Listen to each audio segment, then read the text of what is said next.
여호와를 자기 하나님으로 삼은 나라 곧 하나님의 기업으로 선택된 백성은 복이 있도다. 하나님은 우리의 피난처시요 힘이시니 환난 중에 만날 큰 도움이시라. 그러므로 땅이 변하든지 산이 흔들려 바닷 가운데에 빠지든지 바닷물이 솟아나고 뛰놀든지 그것이 넘침으로 산이 흔들릴지라도 우리는 두려워하지 아니하리로다. 한 시내가 있어 나뉘어 흘러 하나님의 성 곧 지존하신 이의 성소를 기쁘게 하도다. 하나님이 그 성 중에 계심에 성이 흔들리지 아니할 것이라. 새벽에 하나님이 도우시리로다. 아멘. 고맙습니다 주님. 어느덧 2024년도도 벌써 5월을 맞이해서 이제 둘째 주를 맞이하게 되었습니다. 오늘은 우리 어버이 주일로 아버지께 영광을 올려드립니다. 이 땅을 있게 하시고 이 땅의 모든 것들을 기름지게 하시며 이 땅에 우리를 두시고 영광을 받으시기에 하나님의 그 기쁘신 그 마음을 우리가 조금이라도 알 수 있기를 원합니다. 오늘도 아버지 앞에 우리의 모든 흠과 우리의 모든 잘못됨 또 우리의 부족한 부분들 있는 것 다 가지고 왔사오니 아버지 앞에 내려놓고 주만 찬양하게 하옵소서.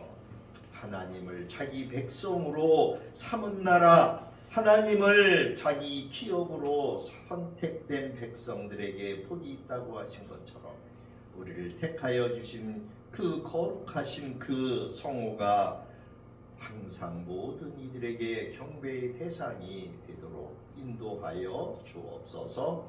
오늘도 감사를 드리며 살아계신 우리 주 예수 그리스도의 이름으로 감사하며 기도하옵나이다. 아멘. 찬송가 27장입니다.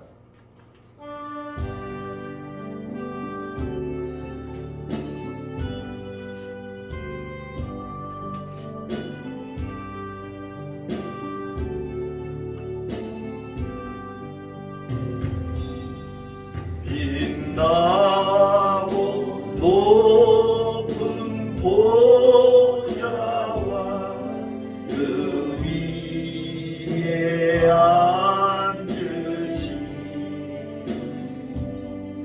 주 예수 얼굴 영광이 때같이 빛나네.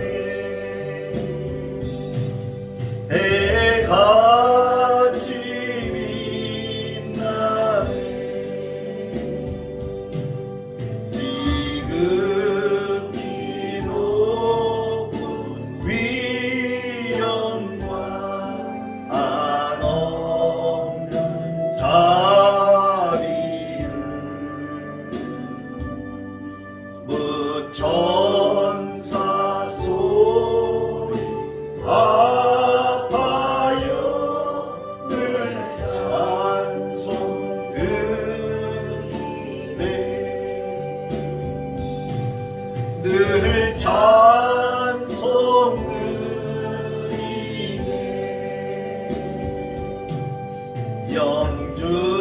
영주를 나를 살리며 그 영광 떠나서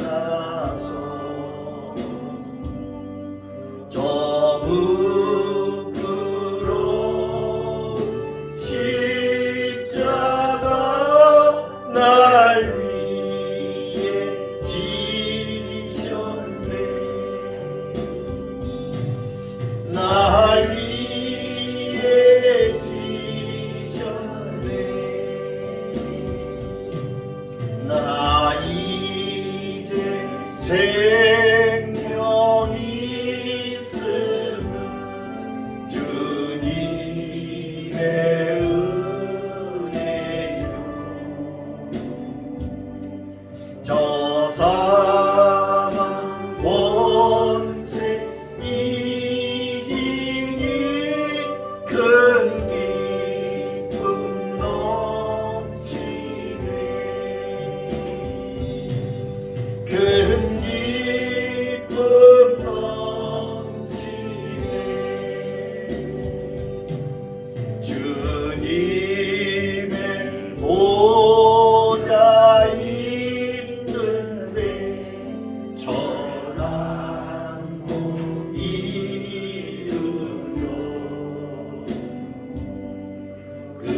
영광 공수 배울 때 내 기쁨 넘치니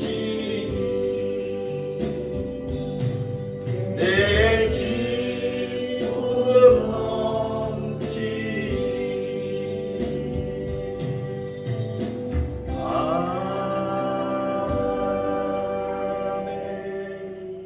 교동문은 26번입니다. 시편 50편에 있는 말씀이에요. 26번.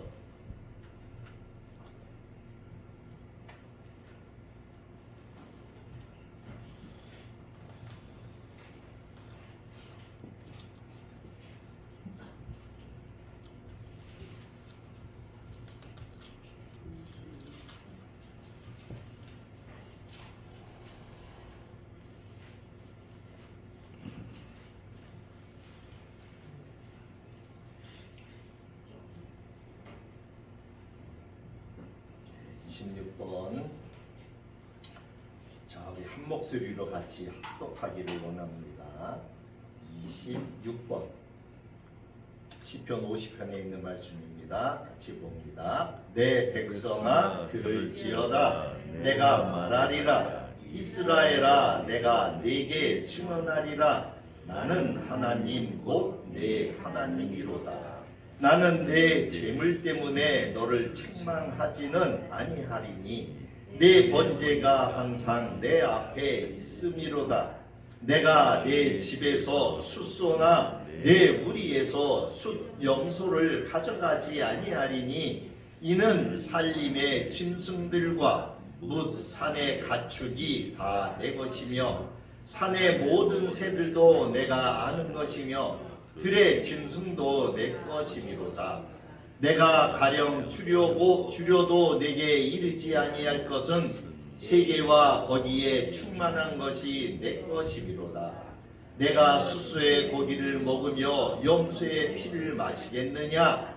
감사로 하나님께 제사를 드리며 지존하신 이에게 내 소원을 갚으며 환난 날에 나를 부르라. 내가 너를 건지리니 네가 나를 영화롭게 하리로다. 아멘. 사도신경으로 신앙 고백합니다.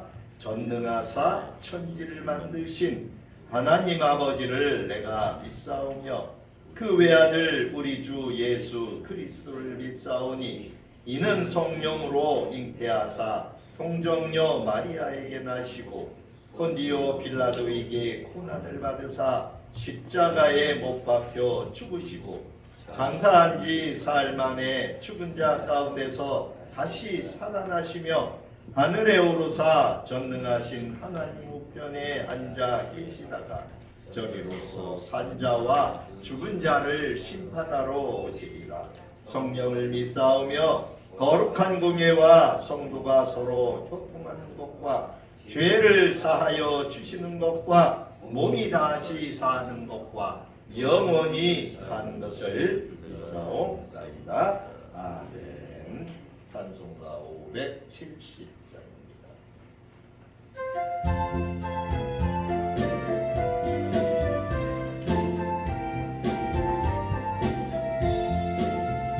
주는 나를 기르시는 목자여 나는 주님의 귀한 어린 양 얼음불만 밝은 시냇 물가로 나를 늘 인도하여 주시네. 주는 나의 총목자 나는 그의 어린 양 저를 따라 돌을 먹여주시니 내게 부족함 전혀 없소라. 기쁜 새들 노래하는 아침과 노을 비키는 고운 황혼에 사랑하는 나의 목자 음성 나를 언제나 불러주신다.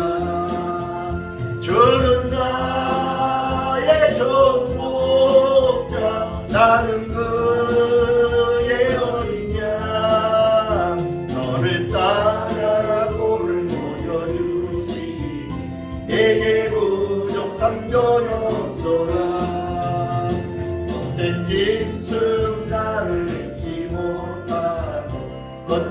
비바람 삼지 못하리. 나의 주님 강한 손을 펼치사 나를 주야로 지켜주신다. 주는 나의 좋은 목자 나는 그의 어린 양. 저를 따라 볼을 먹여주시니 내게 부족한 전혀 없어집니다.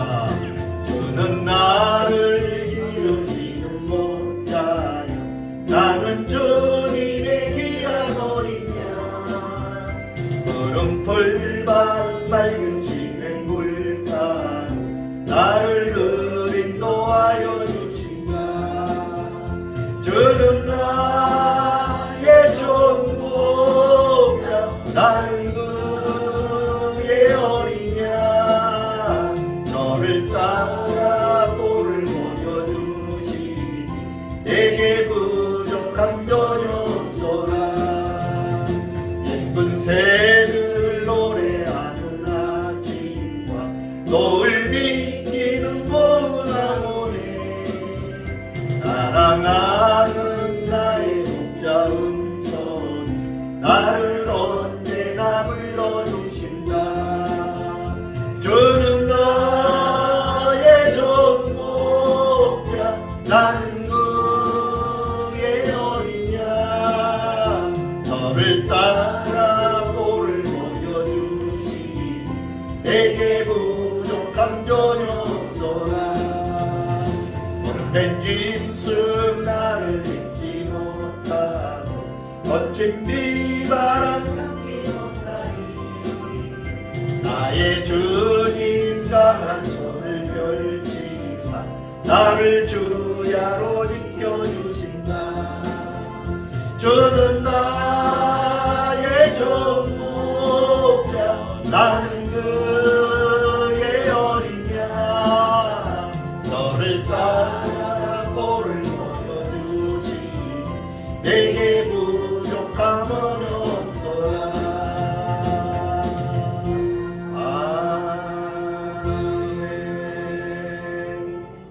아멘. 철을 따라 우리에게 꿀을 보여주시는 거 느끼십니까? 네. 자, 공동 기도문을 보십니다.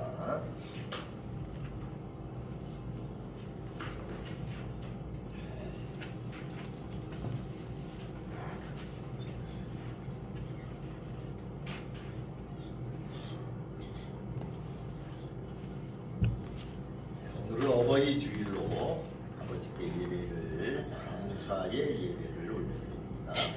자, 말씀을 먼저 같이 봅니다. 너는 너의 하나님 여호와의 명한 대로 내 부모를 공경하라. 그리하면 너의 하나님 여호와가 네게 준 땅에서 네가 생명이 길고 복을 누리리라. 아멘. 만 백성의 아버지가 되시는 여호와 하나님, 어버이 주일에 아버지의 이름을 부르며 사모하는 마음을 가질 수 있게 하시니 감사합니다. 엄하시고도 자애로우신 아버지의 사랑으로 오늘까지 저희의 영혼이 풍성하였으며 저희를 낳고 길러주신 가정의 부모님으로 말미암아 건강과 기쁨이 넘쳤나이다. 부활절 기간에 맞이하는 뜻깊은 어버이 주일에 하늘과 땅의 모든 영광이 하나님께 있기를 원합니다. 찬양과 경배를 받으시옵소서. 주님, 돌이켜보건대 저희는 하나님의 자녀라 칭함을 받으면서도 하나님을 아버지로 바르게 섬기지 못했던 죄인들임을 고백합니다.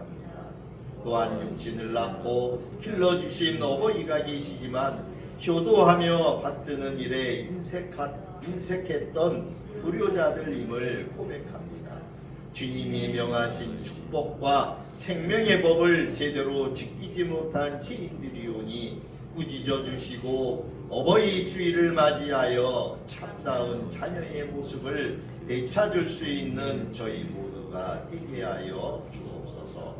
주님, 자녀들이 잘 되기를 간절히 원하면서 밤낮으로 고생하며 살아오신 부모님들을 기억하셔서 주님이 넘치는 위로로 가득 채워 주시기를 원합니다.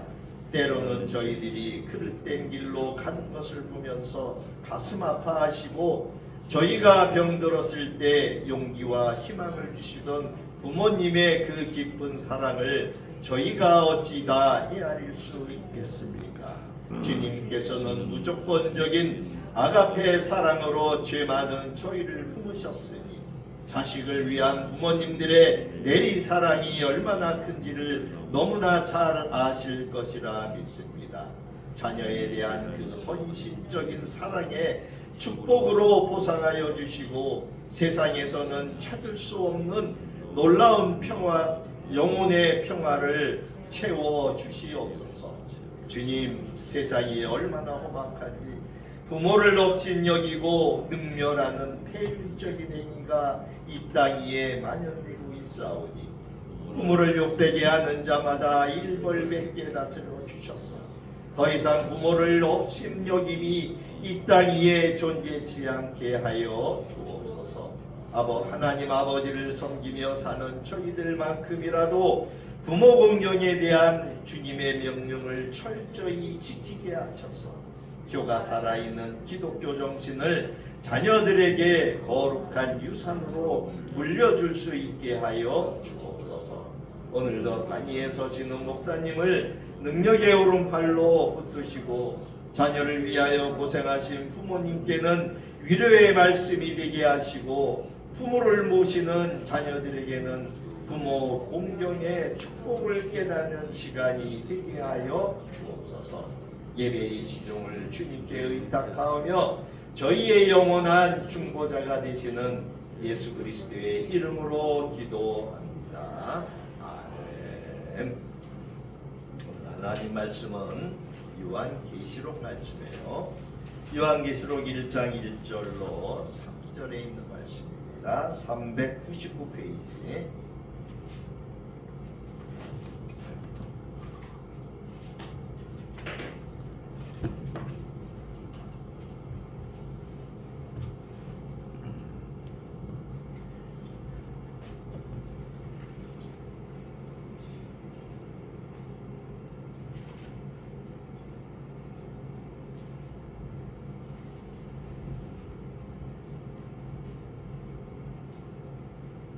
요한계시록 1장 1절로 3절에 있는 말씀입니다. 1절부터 3절까지 짧으니까 우리 같이 한 목소리로 합독합니다. 1절입니다. 예수 그리스도의 계시라. 이는 하나님이 그에게 주사 반드시 속히 일어날 일들을 그 종들에게 보이시려고 그의 천사를 그 종 요한에게 보내어 알게 하신 것이라. 요한은 하나님의 말씀과 예수 그리스도의 증거 곧 자기가 본 것을 다 증언하였느니라. 이 예언의 말씀을 읽는 자와 듣는 자와 그 가운데 기록한 것을 지키는 자는 복이 있나니 내가 가까우니라. 아멘. 오늘의 말씀의 제목은 하나님의 신탁의 말씀 요한계시록, 이렇게 제목을 잡아봤어요. 이 신탁이라고 하는 말을 국어사전에서 찾아보니까 신이 사람을 매개자로 해서 그의 뜻을 나타내거나 인간의 물음에 대답하는 일, 이렇게 국어사전에 기록되어져 있더라고요. 오늘 여기 이 요한계시록을 기록할 당시에 이 사도 요한은 극도로 절망스러운 상태에 있었어요. 예수님이 돌아가시고 40일 동안 이 땅에 계셔서 부활하신 증거를 수많은 사람들에게 보여주셨죠. 그러고 이제 감람산에서, 이 감람산은 성전 맞은편, 동쪽 맞은편 쪽에 있는 산인데 올리브 나무가 많이 심겨져 있어요. 그래서 그 산을 우리는 지금 이제 감남산 이렇게 하지만 그 감남산에 심겨져 있는 그 올리브 나무, 그래서 우리가 올리브 나무를 이제 거기서 많이 추출을 했다고 그래요. 어찌 됐든 간에 이 감남산에서 제자들이 보는 앞에서 하늘로 올려오셨어요. 그러시면서 그들에게 이제 하늘로 올라가는 모습을 제자들에게 보이셨죠. 제자들이 예수님을 떠나보내면서 여러 가지 마음이 착잡했을 거예요. 예수님을 3년 동안 같이 따라다니며 동고동락하면서 정말 어려운 일들을 많이 겪었고, 예수님이 십자가에 못 박혀 죽는 것까지도 보았고, 그러나 예수님이 제자들과 같이 다니면서 말씀하셨던 것처럼 다시 살아나시는 부활도 보았잖아요. 그리고 이 땅에서 40일 동안 계시면서 똑같이 그 사람의 모습으로 제자들 앞에 나타나셨어요. 그러면서 그 제자들에게 희망과 용기를 줬어요.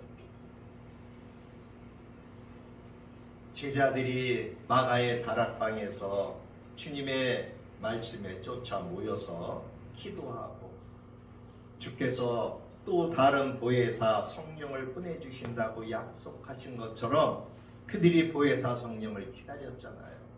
그리고 성령이 마가의 다락방에 임하면서 120문도가 성령의 충만함을 받고, 이제 그들이 세계 각지로 뻗어나가면서 하나님의 말씀을, 예수 그리스도를 증거하기 시작을 해요.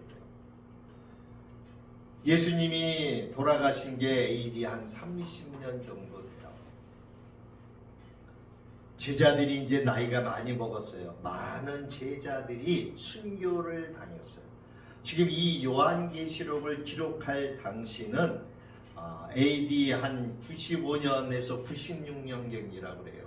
그러니까 예수님이 돌아가신 지가 한 30년 되니까 거의 몇 년? 60여 년이 흘렀죠. 그 당시에 젊었던 그 제자들이 다 죽고 이제 이 사도 요한만 남았어요. 이 사도 요한도 하나님의 말씀을 전하다가 밤모섬으로 유배되죠. 밤모섬에 유배돼서 궁굴에서 지나고 있는데, 그때 요한에게 주님이 나타나신 거예요.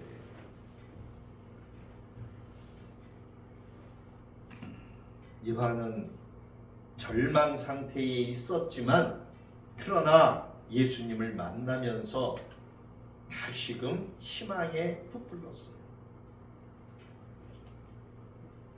이 제자들이 그리스도를 증거한다는 그러한 이유로 말미암아 다 그렇게 이제 죽었는데, 예수님이 살아생전에 요한에게 네가 끝까지 내 일을 행해줘야 된다고 말씀하신 것처럼, 이제 이 밤모섬에 유배된 이러한 거의 80이 넘은 이러한 노구를 이끌고 유배 생활을 이 요한이 감당하고 있었어요. 강제 노역에 시달리고 있었어요. 얼마나 힘들었겠습니까? 80이 넘은 나이에 그러한 노역을 하고 있어야 하니까.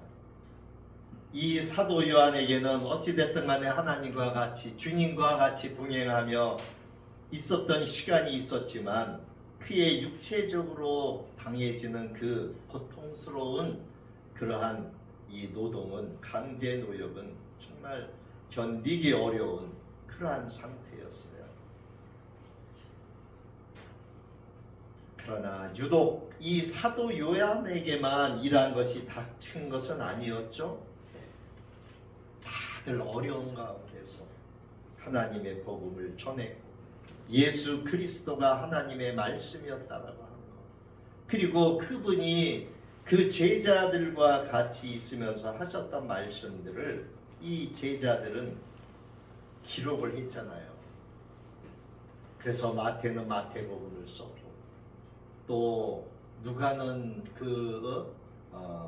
누가복음을 썼고 또 누구의 마가는 또 마가복음을 쓰고 이 요한계시록을 기록한 요한도 요한복음을 썼어요. 뿐만이 아니라 요한 1서, 2서, 3서를 다 기록했어요. 그러고 나서 마지막으로 이제 그 요한복음이나 요한 1, 2, 3서는 AD 한 90년경쯤에 쓰여졌다라고 그래요. 그리고 마지막으로 이제 95년에서 96년경쯤에 이 계시록을 하나님의 주님이 나타나셔서 말씀해 주시는 것을 기록하라고 하는 거예요. 여기 1절에 보니까 예수 그리스도의 계시라 이렇게 말씀하고 있어요. 우리 계시라고 하는 말은 여러 번 제가 말씀을 드렸죠. 뚜껑이 덮여져 있는 것을 열어서 보여주는 거예요. 쉽게 우리가 이야기하면. 그러니까 하나님의 말씀이 봉인되어 있던 것을 또 하나님의 비밀을 우리가 쉽게 볼 수 있도록 알아볼 수 있도록 알아들을 수 있도록 그 하나님의 계획을 우리에게 보여주시는 거예요. 그걸 계시라는 거예요. 이제 때가 됐다는 거예요. 여기 보니까 예수 그리스도의 계시라 이는 하나님이 그에게 주사. 여기 그는 누구예요? 예수죠. 예수. 하나님이 예수님에게 주셨고 예수님이 반드시 속히 일어날 일들을 그 종들에게 보여주려고 천사를 통해서 요한에게 이제 알게 하신 거예요. 그러면서 요한에게 이르셔요. 11절에 이르되 내가 보는 것을 두루마리에 써서 에베소, 서머나, 버가모, 두아디라, 사대, 빌라델피아, 라오디게아 등 7 교회에 보내라 하시는 거예요. 그래서 요한은 2절에 하나님의 말씀과 예수 그리스도의 증거 곧 자기가 본 것을 다 증언하였느니라 이렇게 말씀하고 있어요. 여러분 우리 간증이라고 하죠. 내가 하나님을 만나고 하나님을 겪고 하나님께 받은 은혜, 하나님께서 주시는 여러 가지 그러한 나의 생활 가운데 주님이 허락하셨던 것들을 깨닫고 그것을 우리가 증언하잖아요. 그걸 간증이라고 하잖아요. 이 요한도 마찬가지였어요. 예수님과 같이 통행했고 그 3년 동안 동고동락하면서 예수님이 하신 일들을 다 봤어요. 병든 자를 고치고 하나님의 나라에 대해서 말씀해 주고 또 하나님 나라에 대해서 가르쳐 주시면서 힘들고 어렵고 고통당하는 자들에게 소망을 주시며 그들을 치유해 주시며 무엇보다도 그들의 마음을 치유해 주셨잖아요. 심지어 본인이 하나님의 아들이라고 하는 것을 이야기했지만 제자들도 믿지 않았고 또 수많은 하나님의 말씀을 듣는 사람들도 믿지 않았어요. 그래서 이제는 더 큰 이적을 보여주시죠. 갈릴리 호수에 풍랑이 일었을 적에 말씀으로 잠잠하게 하시는 또 죽은 사람을 다시 살리시는 여러 가지 기적과 이적을 보여주셔요. 사도 요한은 그러한 것들을 다 봤어요.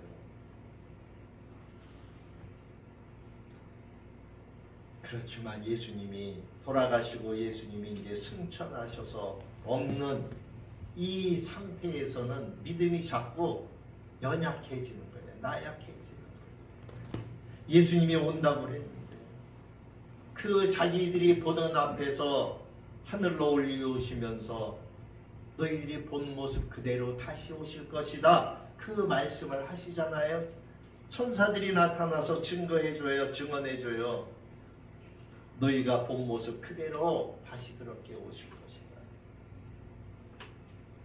그 말씀에 의지해서 열심히 복음 전하며 핍박 가운데 결국은 이제 반모섬에까지 유배되고 거기서 거의 죽다 그렇게 이제 다시 또 살아나는 그러한 수많은 고통과 고난을 겪었어요. 마지막으로 주님이 그에게 나타나셔서 이제 마지막 때에 하나님의 계획이 어떠한 것인가를 너는 똑똑히 보고 하나님의 교회들에게 그 말씀을 증거하라. 그러면서 보여주시는 거예요. 그래서 2절에 요한은 하나님의 말씀과 예수 그리스도의 증거 곧 자기가 본 것을 다 증언했다고 그랬어요. 다 기록했어요. 그러시면서 3절에 이 예언의 말씀을 읽는 자, 듣는 자, 그 가운데 기록한 것을 지키는 자가 복이 있을 것이다. 왜냐하면 이제 주님이 오실 때가 가까웠기 때문에. 옛성경에는 여기 3절의 말씀을 이 예언의 말씀을 읽는 자들과 듣는 자들과 그 가운데 기록한 것을 지키는 자가 복이 있다. 이렇게 복수형을 쓰기도 했어요. 여기 기록한 것을 지킨다라고 하는 것은 뭐예요? 보존하라는 거예요. 보존. 뭐를 보존하는 거예요? 자기의 신앙을 보존하라는 거예요. 이 시대는 로마 때에 얼마나 극심한 박해를 받고 있습니까? 얼마나 그 예수 믿는다라는 그것 때문에 그들이 박해를 받고 있어요.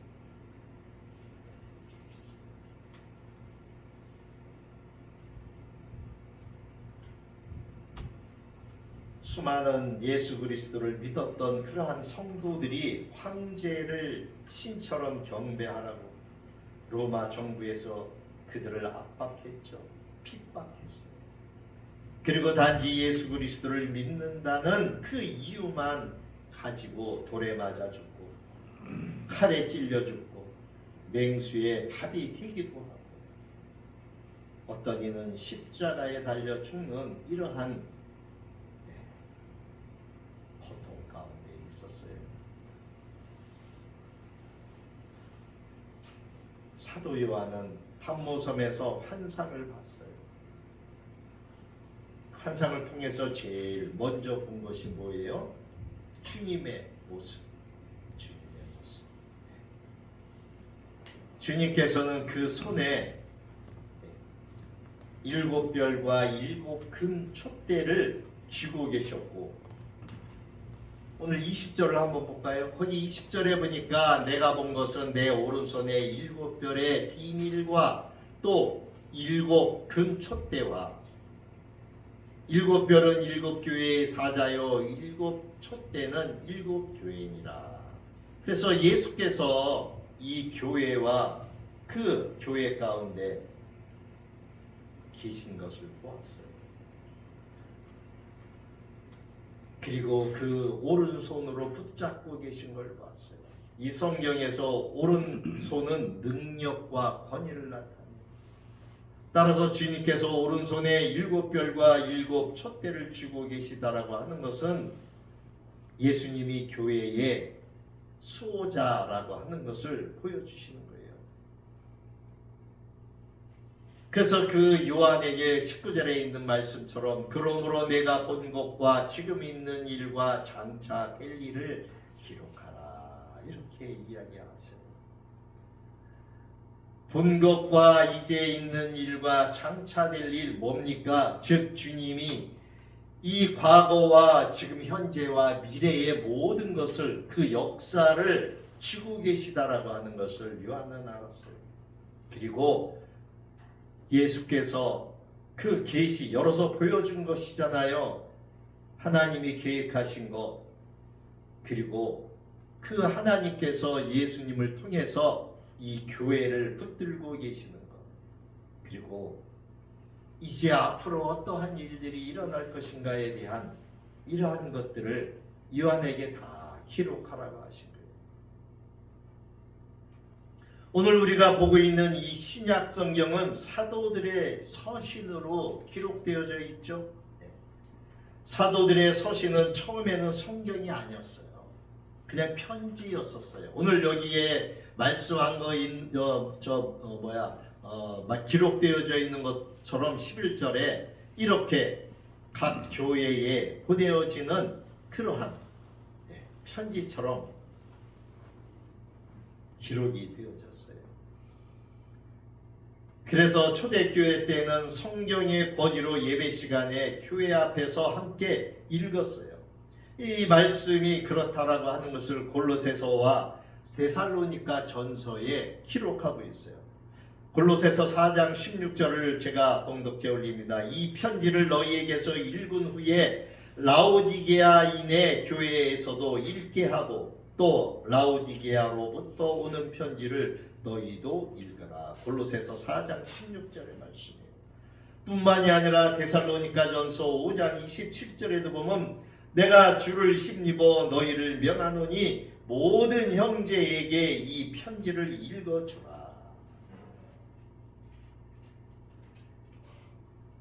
오늘 우리가 하나님의 말씀으로 소유하고 있는 이 신약 27권의 신약 성경은 AD 397년에 카르타고 공의회에서 정경화가 되었어요.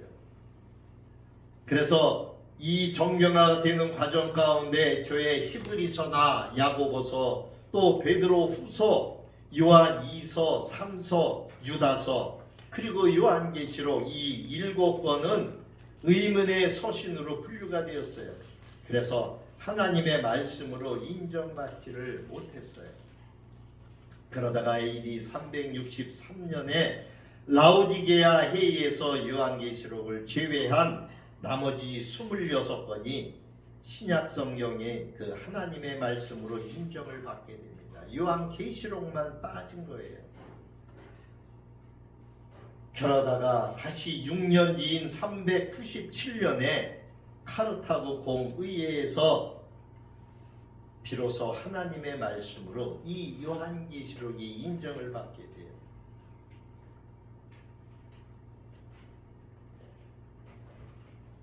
그래서 오늘 우리가 보고 있는 이 신약성경 27권은 바로 그때에 공식으로 인정을 받아서 성경으로 정경화가 됩니다.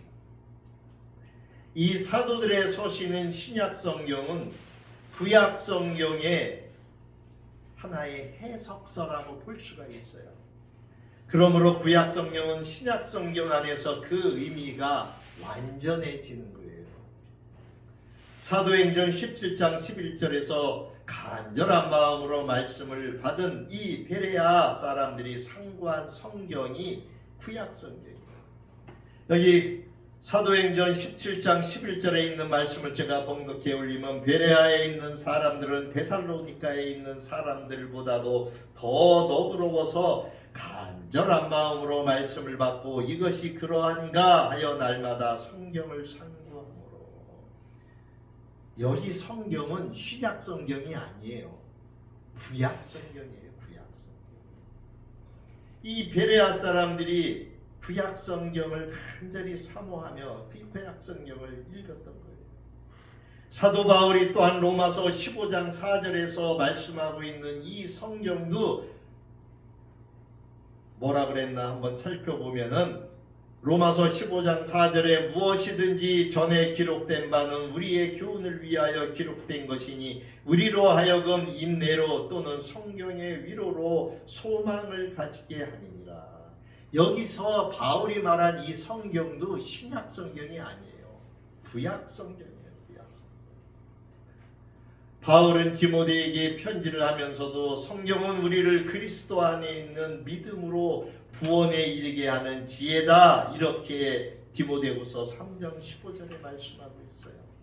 뿐만이 아니라 디모데후서 3장 16절에서 17절에 보면 하나님의 감동으로 기록된 이 성경은 우리를 책망하고 바르게 하고 의로 교육하기에 모든 선한 일을 행하게 하려고 기록되었다. 이렇게 이야기하고 있어요. 근데 여기서 말한 이 바울이 말한 이 성경도 바로 구약 성경. 이 구약 성경을 바르게 알게 하기 위해서 하나님께서 그 제자들에게 그리고 하나님을 따르는 그 사람들에게 마음의 감동을 주셔서 그 성경을 쉽게 풀어서 우리에게 그것을 편지로 써서 보내게 하신 거예요. 사도 베드로는 베드로후서 1장 27절에 경의 모든 예언을 사사로에 풀지 말 것을 경고했습니다. 여기서 사도 베드로가 언급한 이 성경 또한 구약 성경이라고 하는 거예요. 베드로후서 1장 20절을 보면 먼저 알 것은 성경의 모든 예언은 사사로이 풀 것이 아니니. 여기서 성경의 모든 예언은 뭐예요? 구약 성경을 얘기해요. 여러분, 그러니까 우리가 구약 성경을 알아야 돼요? 몰라야 돼요? 알아야 돼요. 구약 성경은 기초와 같아요. 집을 짓는데 기둥을 세우기 전에 가장 밑바닥에 기초와 같아요. 좀 전에 살펴본 대로 사도들이 그들의 서신 곧 지금의 신약 성경에서 언급했던 이 성경은 바로 신약 성경이 아니라 구약 성경이라고 하는 거예요. 따라서 구약 성경은 그 가치를 아무리 강조해도 지나치지가 않아요. 구약 성경은 말세를 만난 우리에게 경계로 기록된 하나님의 말씀이라고 하는 거예요. 고린도전서 10장 11절에 보니까 그들에게 일어난 이런 일은 본보기가 되고 또한 말세를 만난 우리를 깨우치기 위하여 기록되었느니라. 이렇게 말씀하고 있어요. 그렇기 때문에 우리는 신약 성경을 해석할 적에 먼저 구약 성경의 절대적인 중요성을 우리가 잊어버려서는 안 돼요. 이 신약 성경을 바로 이해하기 위해서는 바로 구약 성경의 해석에서 비롯되어지기 때문이에요.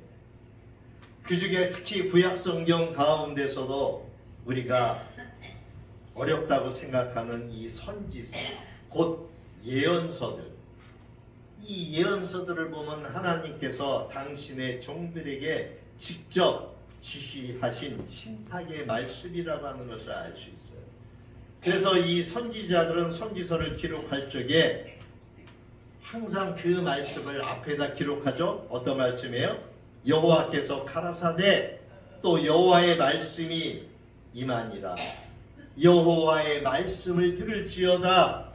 여호와께서 말씀하시기를 여호와께서 일러 가라사대. 여호와께서 이같이 말씀하시되 누구누구에게 임한 여호와의 말씀이라. 여호와의 말씀이 누구누구에게 임하니라 가라사대. 여호와께서 말씀하시니라 여호와가 이르노라. 이렇게 자신들이 전하는 메시지가 하나님에게서 비롯되었다라고 하는 것을 분명히 하고 있어요. 우여곡절 끝에 이 신약 성경이 된 요한계시록은 신약 교회를 향한 하나님의 바로 신탁의 말씀이에요. 왜?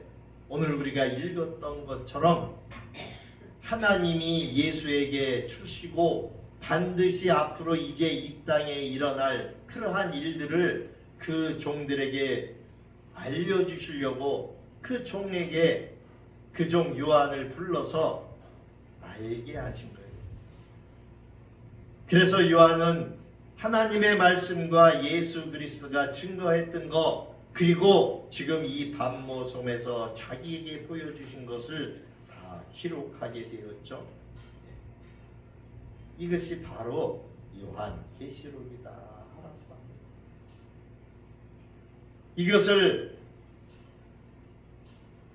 우리에게 계시 열어서 보여주시는 이유는 뭐예요? 이제 때가 가까웠기 때문에. 그러므로 이 요한계시록은 예수 그리스도의 계시로서 사도들의 다른 서신과는 좀 다르죠? 하나님